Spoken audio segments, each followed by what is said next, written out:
We're about to open a journal, but this isn't just any book. This is a time machine. It's going to take us back to London, 1665. The city is standing on the edge of a cliff, about to fall into a catastrophe that will wipe out a quarter of its people. And our guide through this hellscape? He's a man created by Daniel Defoe, a narrator who made the incredible choice to stay when almost everyone who could fled. Through his eyes, we're not just going to learn about the Great Plague, we're going to live it. You know, before the plague really sank its teeth into the city, there was another kind of sickness spreading. It was a poison in the air, a deep, gnawing dread that you just couldn't shake. It was a time of whispers, of terrible feelings that something awful was on its way. The very atmosphere of the city felt thick, not just with the coming disease, but with fear itself. And when people looked up to the skies, hoping for some kind of answer, well, they only found more reasons to be terrified. So yeah, before we even get to the plague carts and the screams behind locked doors, we have to talk about the psychological terror. The city was absolutely gripped by what they saw as signs, as omens, terrible warnings that some kind of divine judgment was coming for them all. For months, think about that, for months, a blazing star, a comet, just hung there in the night sky over London. Now, you might think that's a thing of wonder, right? But not this one. No, our narrator describes it as having a faint, dull, languid color, and its movement was very heavy, solemn, and slow. For the people below, huddled in their homes, this wasn't some amazing celestial event. It was a finger, a divine finger pointing right down at their city, promising that a slow, heavy, and truly terrible fate was coming. And if that hanging dread in the sky wasn't enough, the terror then came down to street level. Our narrator talks about this man, a poor soul, completely naked, who just ran through the city streets, all day, all night. He never stopped, he never spoke to a single person. He just ran, like this frantic, horrifying ghost, repeating one single, chilling cry over and over and over. That was it. That was the cry. Just try to imagine it.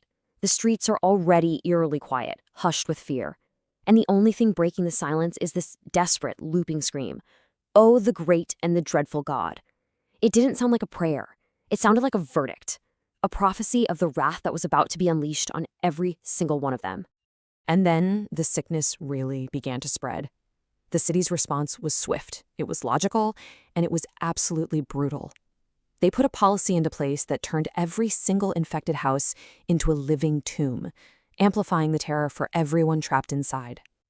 They called it shutting up houses. And it was just as horrific as it sounds. The very moment one person in your home showed symptoms, your entire family was condemned. The door was marked with a huge red cross. The words, "Lord, have mercy upon us," were painted on it, and then it was locked. From the outside, a watchman was posted, not to help, not to protect, but to imprison you.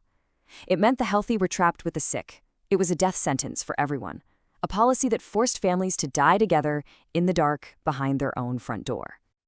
Our narrator tells this story that just gets right under your skin. He's walking down a completely silent, empty street, and then, all of a sudden, a window flies open right above his head.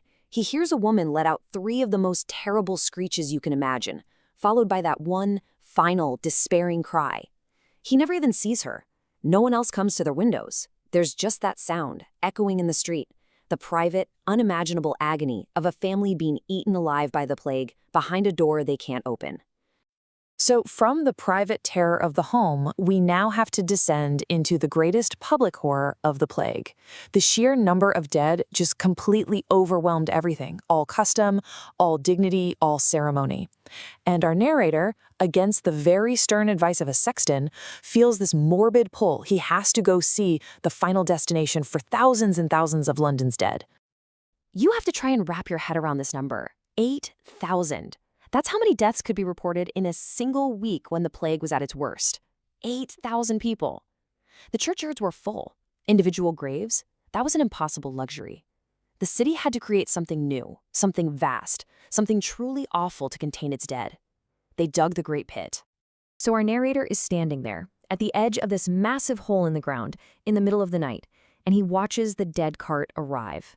It is a scene straight out of a nightmare. This cart rumbling along, a man walking ahead of it ringing a bell, and it is just piled high with the day's harvest of bodies. He sees men, women, even children, barely covered, all tangled up together in one awful, awful heap. And then came the final, brutal act that stripped away any last piece of human dignity. The driver just tips the end of the cart up. And the bodies, they're just unceremoniously shot into the earth. Whatever little rags were covering them fall away, and they tumble into this common grave, naked and anonymous. And as the narrator says, with this sort of chilling, numb clarity, it didn't much matter to them. They were all dead.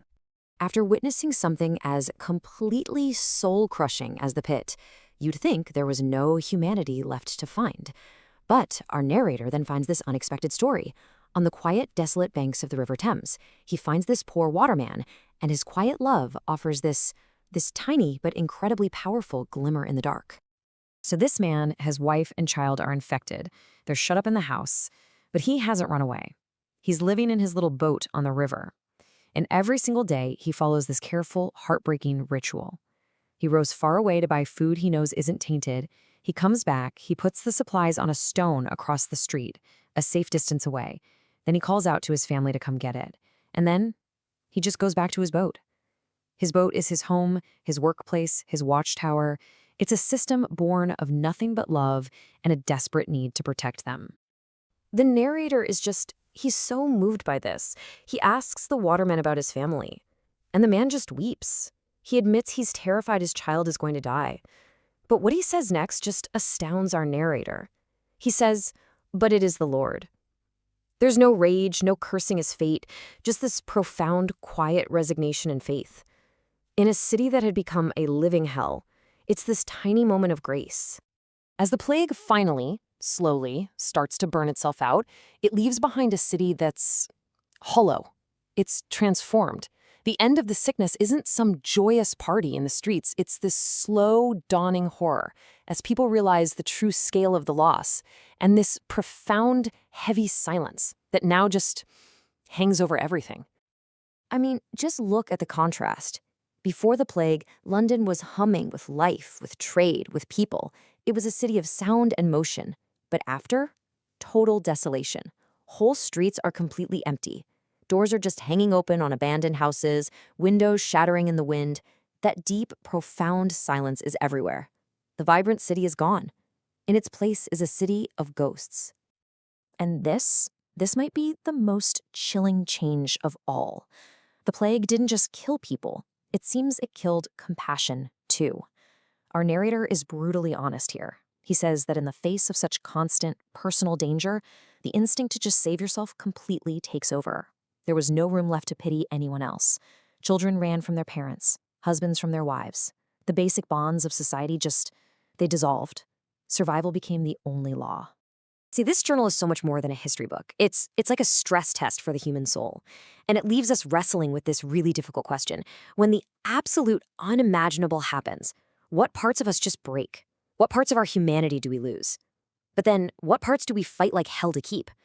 You see the horror of the pit, where compassion dies. But then you remember that lone waterman on the river and you think, maybe not everything has to be lost. It forces you to ask, what would I do? What would I fight to keep?